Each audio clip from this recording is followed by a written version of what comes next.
चलिए नेक्स्ट जिस कंसेप्ट के बारे में अपन लोग बात कर रहे हैं वो है इनवर्स फंक्शन। इनवर्स फंक्शन का क्या कंसेप्ट है बेसिकली, मैंने आपको जब क्लासिफिकेशन बताया तो मैंने आपको कुछ एक डिफरेंट फंक्शन की क्लासिफिकेशन बताए थे, वही मैंने 4 क्लासिफिकेशन आपके सामने बनाए हैं। अगर मान लो फंक्शन ऐसा था मैनी वन खाली है तो into many one into this is many one onto one one into this is one one onto. अगर मान लीजिए कोई एक फंक्शन ऐसा है जो a से लेकर b में डिफाइन है, तो हम क्या चाह रहे हैं कि क्या हम b से लेकर a में भी कोई एक फंक्शन डिफाइन कर सकते थे क्या। तो देखो अगर मान लो यहाँ मैंने b से a में फंक्शन डिफाइन करने का ट्राई किया होता तो यार z तो खाली रह जाता, ये तो फंक्शन की बेसिक डेफिनेशन को ही फुलफिल नहीं करता, तो इसका मतलब यहाँ पे फंक्शन डिफाइन नहीं होगा, ऐसा नहीं होगा। यहाँ क्या है कि ये एलिमेंट तो फुल हो जाएंगे लेकिन x को 2 इमेज मिला और हमने फंक्शन पढ़ा था यूनिक इमेज का कंसेप्ट है, तो यहां भी फंक्शन डिफाइन नहीं होगा। यहां x को 1 y को, लेकिन w क्या रहा खाली, तो यहां भी फंक्शन डिफाइन नहीं हो पाएगा। यहां अगर आप करने की कोशिश करेंगे 1 को मिला x, 2 को मिला y, 3 को मिला z, तो अगर इधर से एक फंक्शन डिफाइन करा तो x को 1, y को 2, z को 3, अभी f इनवर्स डिफाइन हो सकता है।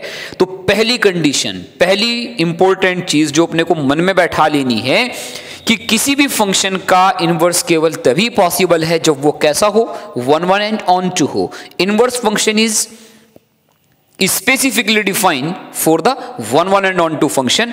अगर कोई फंक्शन 1 1 ऑन टू है तो ही वो इन्वर्टिबल है।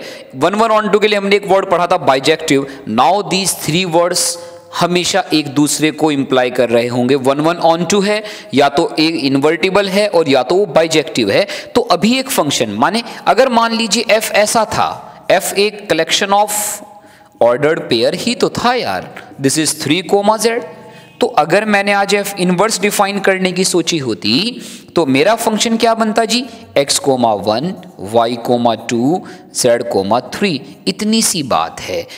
अगर आप ऐसे डेफिनेशन लिखें कि if a function f a to b is a 1 1 on to function then there exists a unique function g defined from b to a such that अगर f of x y के बराबर था, y in terms of क्या लिखा था x, और अगर मैं g of y is equals to x निकाल लूं, y in terms of x था तो x in terms of y अगर निकाला, जहां पर सारा x a से है y b से है, तो g is called the inverse of f and is denoted by f inverse of f।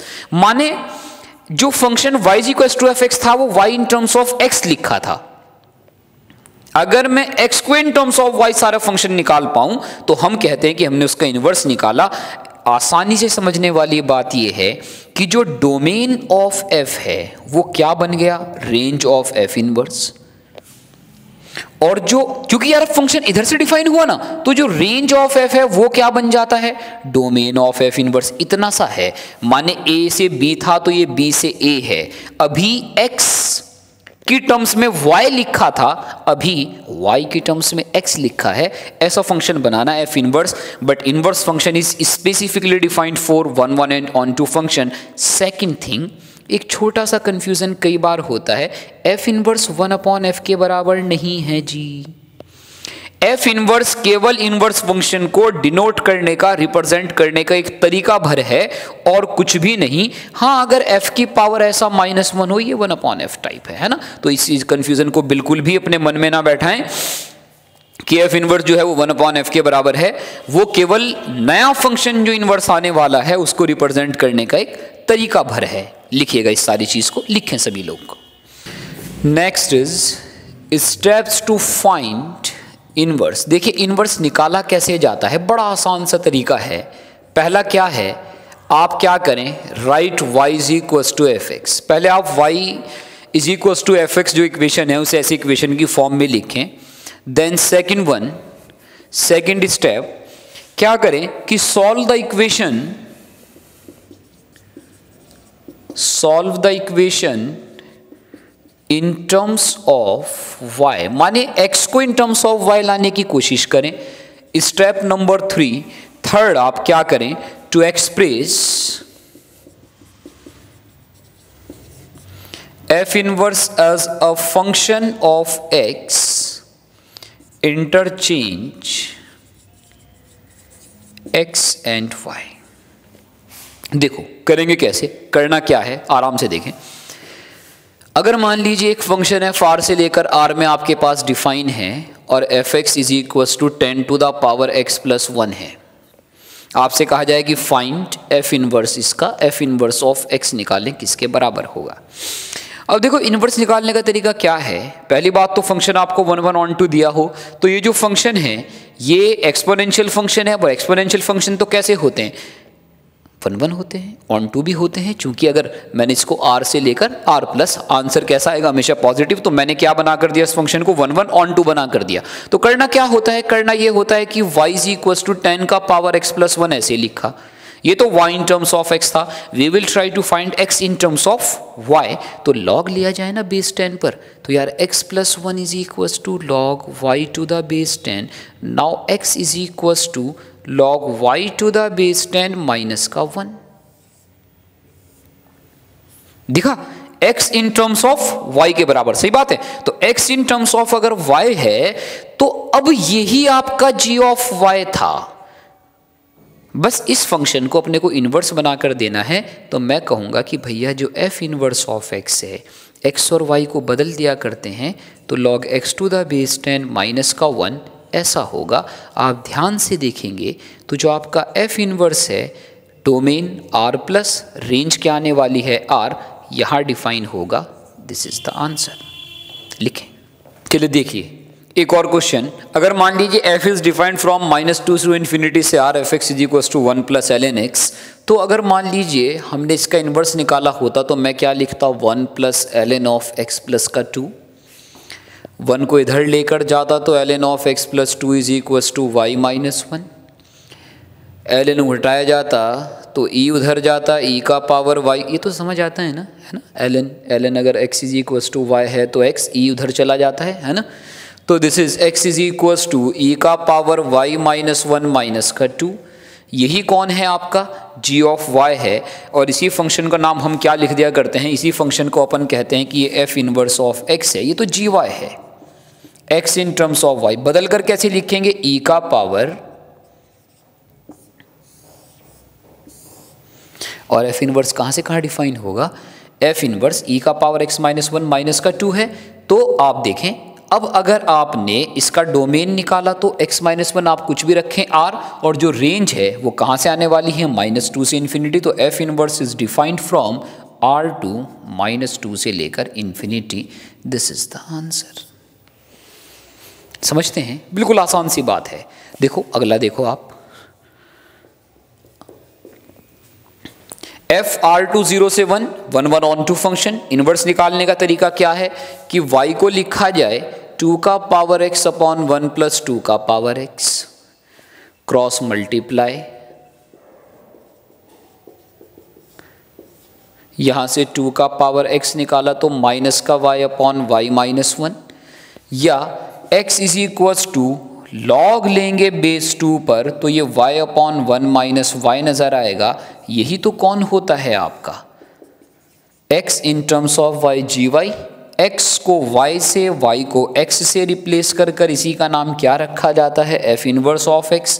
किसके बराबर, log 2 x upon 1 minus x। और हमारा जो f इनवर्स है वो कहाँ से कहाँ में डिफाइन होगा, हमारा डोमेन आएगा 0 टू 1 और रेंज आएगी r, तो उल्टा पुल्टा हो जाता है।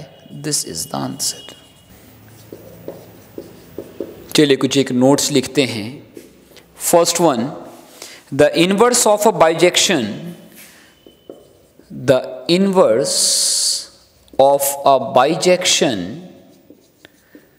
Is unique. किसी भी इनवर्स का जो बाइजेक्शन है वो यूनिक होता है। इस बात को ऐसे सोचा जा सकता है कि अगर मान लीजिए ये फंक्शन a से लेकर b में कोई डिफाइन था, और यहाँ पे अगर मान लीजिए a है, ये b1 है, ये b2 है, तो देखो अगर इनवर्स यूनिक नहीं होगा, अगर g ऑफ b1 भी a के बराबर और g ऑफ b2 वो भी a के ही बराबर है, और अगर आपने फंक्शन f तो डिफाइन करा यहाँ और g फंक्शन आपने डिफाइन करा सेट b से लेकर सेट a के अंदर, तो अगर f ऑफ a1 b1 के बराबर, f ऑफ a1 आप कह रहे, तो ऐसा थोड़ा ही होता कि दो के साथ एक ही इमेज मिल रहा हो a के साथ, तो ये दोनों तो कैसे होने चाहिए, बराबर। और अगर बराबर हैं तो इसका मतलब क्या था कि इन्वर्स कैसा रहा होगा, यूनिक। इस बात को अगर अपन एक क्वेश्चन के साथ समझें, अगर इस बात को एक क्वेश्चन के साथ हम लोग समझने की कोशिश करें, तो देखिए अगर मान लीजिए एक फंक्शन होता f which is defined from 0 to infinity से लेकर 1 to infinity, and fx is equals to e का पावर x प्लस e का power minus x divide by 2, और हमसे कहा जाता कि इसका इन्वर्स निकालें। तो देखो सब लोग, अगर इन्वर्स निकालना होता तो इन्वर्स निकालने का तरीका मैंने क्या कहा कि भाई इसको क्या करा जाए, y के टर्म्स में लिखा जाए। अगर y के टर्म्स में लिखा तो y इज इक्वल्स टू क्या आएगा, ये e का पावर x, e का पावर x, इसे क्या लिखा 1 अपॉन ई का पावर x डिवाइड बाई 2, ये इसके पास गया खुद नीचे आया, क्रॉस मल्टीप्लाई हुआ तो ये लिखा 2y e का पावर x। एक साइड लेकर आए, ये e का पावर x का क्वाड्रेटिक है या नहीं है, e का power x is equals to minus का b plus minus under root b square minus 4ac upon 2a। देखो ये 4 2 बनकर बाहर आएगा, 2 सारे बचेंगे तो बचेगा क्या, y plus minus under root of y square minus 1। अब अगर मैंने यहाँ लॉग लिया तो आंसर आया ln y plus under root of y square minus का 1। अब यहाँ तो प्लस माइनस के साथ दो आंसर आते हैं और हम कह रहे हैं कि इन्वर्स कैसा होता है, यूनिक होता है। तो कई बार ऐसी सिचुएशन आएगी तो अपने को देखना है कि इन दोनों में से हमारे वाले इन्वर्स का आंसर कौन सा है। तो अगर x इज इक्वल्स टू ऐसा है, यार यही जी वाई था, बस आंसर आने वाला है, या तो आंसर क्या है ln x plus under root of x square minus 1, और या तो ln of x minus x square minus का 1, ऐसा है। तो देखो चेक कैसे करते हैं, डोमेन एंड रेंज से। आज फंक्शन कहाँ डिफाइन नजर आना चाहिए, 1 टू इन्फिनिटी से लेकर 0 टू इन्फिनिटी, ऐसा। अगर आपने दोनों के लिए ही डोमेन चेक करा, अंडर रूट वाली चीज ने पॉजिटिव करोगे तो x आपको कैसा नजर आएगा, 1 से बड़ा। तो डोमेन तो दोनों के लिए ही 1 से इन्फिनिटी है, तो क्या चेक करना बाकी रहेगा, रेंज चेक करना होगा कि रेंज कैसा है। तो देखो इस वाले में, चलो नेगेटिव वाले में 1 से बड़ी चीज घटी तो ln को 1 से छोटा मिला, बेस 1 से बड़ा, नंबर 1 से छोटा, आंसर नेगेटिव आएगा। 1 से बड़ा 1 से बड़े में जुड़ा तो 1 से बड़ा हुआ, बेस भी 1 से बड़ा, नंबर भी 1 से बड़ा, तो आंसर कैसा आएगा, पॉजिटिव। मेरे को भी कैसा चाहिए, पॉजिटिव चाहिए। इसका मतलब मेरा जो f इनवर्स ऑफ x था वो कौन था, ln of x plus under root of x square minus 1, और f इनवर्स मेरा। तो आपके आंसर अगर एक से ज्यादा आ भी रहे हैं सॉल्व करने पर मैथमेटिकली, तो आपने छांटना होगा कि दिए गए डोमेन और रेंज के अनुसार कौन सा फंक्शन हमारे वाले कंडीशन को सेटिस्फाई करता है। इनवर्स हमेशा यूनिक होता है। बात समझ आती है, लिखें इसको। Note number 2, if f defined from a to b and g defined from b to a, both are bijective functions, then f of gx and g of fx, then f of gx and g of fx are also bijective, and if fx and gx are inverse of each other, then fog x and gof x are identities। Identity function याद है, fx is equal to x के बराबर था। तो देखो क्या मतलब है, जैसे अगर मान लो एक फंक्शन हो r से लेकर r प्लस में fx is equal to e का पावर x, और मान लीजिए g एक फंक्शन हो r प्लस से लेकर r में gx is equal to ln x। तो आपको नजर आता है कि e की पावर x ln x एक दूसरे के इन्वर्स हैं। माने अगर e की पावर x को मैंने y लिखा होता तो x किसके बराबर आता, ln y, यही तो इन्वर्स था। तो एक दूसरे के क्या हैं, इन्वर्स हैं। अगर मैंने आज f ऑफ gx निकाला होता तो f ऑफ gx का मतलब e का पावर ln x x के बराबर, बट पहले कौन डिफाइन होता, gx, और g कहाँ से कहाँ है, r प्लस से r। तो पहले g, अरे याद है ना ये बातें कि भैया g है तो r प्लस से r है, और फिर कौन है, r से लेकर r प्लस में f है, यहाँ g है। तो ये किसकी आइडेंटिटी है, r प्लस से लेकर r प्लस वाले की आइडेंटिटी है। तो बात यह है कि f ऑफ gx किसके बराबर, x के बराबर है। माने अगर fx और gx एक दूसरे के इनवर्स हैं, then the composition function is a identity function, x के बराबर है। ये एक इंपॉर्टेंट कंसेप्ट है।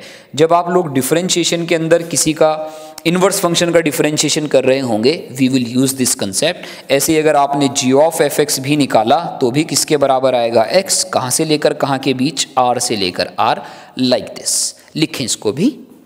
Note number 3, if f is defined from a to b and g is defined from b to c, if f is defined from a to b and g is defined from b to c, both are bijective, bijective का मतलब invertible है ना, then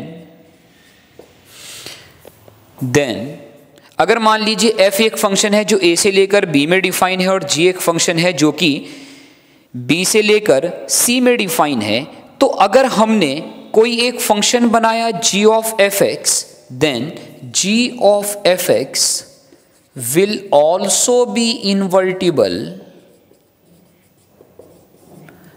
and g of f inverse of x, इसका मतलब है पहले Gauff निकाला फिर सारे का इनवर्स लिया, is equals to f inverse of g inverse of x के बराबर। फॉक को डिफाइन करने के लिए पहले कौन आया होगा, f आया होगा, कहाँ से कहाँ, a से b, फिर कौन आया होगा, g, b से लेकर c, तो a to b to c, like this. तो अगर फंक्शन ये भी 1 1 था, ये भी 1 1 ऑन टू था, तो एक फंक्शन फिर से डिफाइन करा जा सकता है, और g ऑफ f का इनवर्स जो है वो या तो आप पूरा फंक्शन निकाल कर इनवर्स लें, या तो f inverse of g inverse of x के बराबर होता है। इसको भी याद रखा जाता है, लिखें से भी। Fourth one, this is very important, the graphs of f and f inverse, the graphs of f and f inverse are mirror image of each other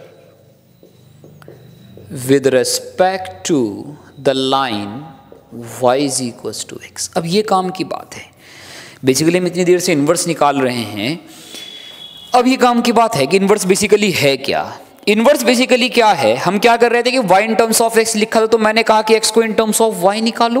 तो ये जो x और y का इंटरचेंज है, ये basically y equals to x के about एक दूसरे की क्या है, इमेज है। माने अगर मान लीजिए ये कोई एक फंक्शन ऐसा है, this is y equals to x। अगर मान लीजिए कोई फंक्शन ऐसा है, दिस इज fx है, तो this is f inverse of x। आपने एक बात और याद रखनी है छोटी सी, कि जो image of a comma b with respect to y is equals to x है, वो b कोमा a होता है। इतनी बात स्ट्रेट लाइन कोऑर्डिनेट ज्योमेट्री में 11th क्लासेस में बताई जाती है। तो खैर, अगर ये fx है तो f इनवर्स x बेसिकली क्या है, एक दूसरे के अबाउट उसकी मिरर इमेज है। जैसे अभी हमने पढ़ा था ln x और y is equals to e का पावर x, तो ये y is equals to x है। This is the ln x 1,0 and this is the e का पावर x 0,1। तो दोनों क्या हैं, एक दूसरे की y is equals to x के अबाउट मिरर इमेज है। इन बातों को याद इसलिए रखा जाता है, अब जैसे अगर मान लो इनके नंबर ऑफ सॉल्यूशन ही पूछे जाते तो ये दोनों एक दूसरे को कट ही नहीं करते। एक हमेशा इसके नीचे है, एक हमेशा इसके ऊपर है, तो दोनों फंक्शन के सॉल्यूशन नहीं आने वाले हैं। हमारे काम की बात सॉल्यूशन वाली क्यों है, हमारे काम की बात क्यों है कि अगर देखो एडवांटेज क्या है इसका ना, इसका एडवांटेज क्या है? इसका एडवांटेज ये है कि अगर मान लो fx और f इनवर्स x, इसके अबाउट देखो मिरर इमेज है। आप सोच के देखो कि अगर मान लीजिए मैं अपनी इमेज किसी मिरर में देख रहा हूं और मैं अपनी इमेज को टच करना चाहता हूं, तो क्या करूंगा? आगे उंगली करूंगा, तभी उधर से भी एक फिंगर आएगा, टच करूंगा मिरर पर। यहां मिरर कौन है? y equals to x.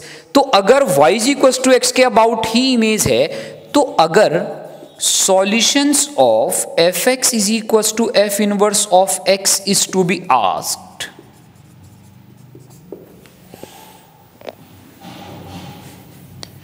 अगर वो पूछे जाते हैं, देन आपको नहीं लगता कि जहां ये यार माने अगर एक fx है,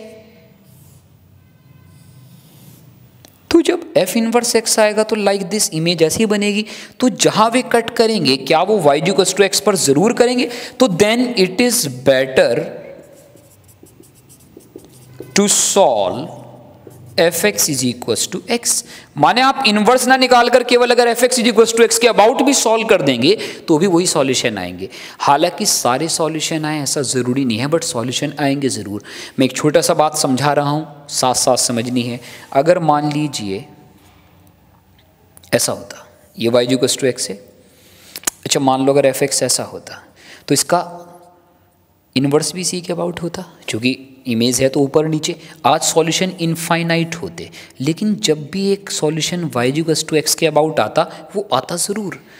तो अगर fx और f इनवर्स ऑफ x को सॉल्व करने के लिए कहा जाए, तो it is better to solve fx is equals to x या f inverse of x is equals to x instead, तो भी सॉल्यूशन आते हैं। तो इस बात को अच्छे से लिख कर चलें। जैसे एक छोटा सा क्वेश्चन करते हैं अपन, एक छोटा सा क्वेश्चन कि अगर मान लीजिए y इज इक्वल्स टू, मैं एक्स स्क्वायर की बात करता 0 टू इन्फिनिटी से लेकर 0 टू इन्फिनिटी में, तो इसका इनवर्स कैसे निकालते? x इज इक्वल्स टू किसके बजाय? रूट y के बराबर। तो f इनवर्स ऑफ x कितना आता? रूट x के बराबर आता। तो देखो y is equals to x square 0 to infinity में है भाई, पूरा नहीं है, यहां से गया ये रूट x। तो अगर आपको पता है कि y इक्वल्स टू x ऐसी लाइन है, तो आज आप रूट x को भी प्लॉट कर सकते हो कि ये रूट x रहा होगा, ये x स्क्वायर, ये y इक्वल्स टू x। कहाँ कट कर रहे हैं? ये 1 है, ये भी पता चल सकता है, किसी को भी किसी के बराबर कर दो।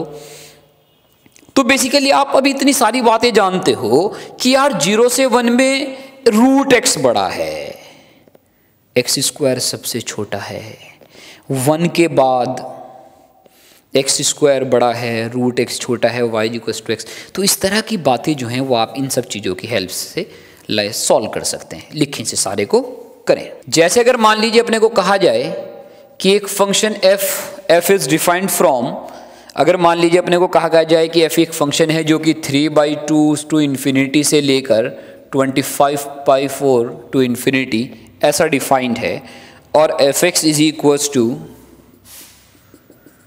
X square minus 3x plus 4 के बराबर है, तो solve fx is equals to f inverse of x। अब आप सोचो यार ये क्वाड्रेटिक है, अगर इनवर्स निकालेंगे तो y के बराबर मानेंगे, x की क्वाड्रेटिक बना के सॉल्व करेंगे, 2 आंसर आएंगे, एक अपना वाला सेलेक्ट करेंगे, फिर इनवर्स के साथ बराबर करेंगे, और इनवर्स भी रूट के साथ आने वाला है। इससे बेटर क्या है कि अपन केवल क्या सॉल्व कर लें?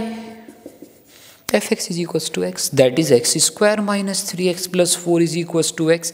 x को इधर लेकर आए, x माइनस 2 का होल स्क्वायर इज 0, तो x किसके बराबर नजर आता है? 2। बस यही अपना आंसर आ जाता है।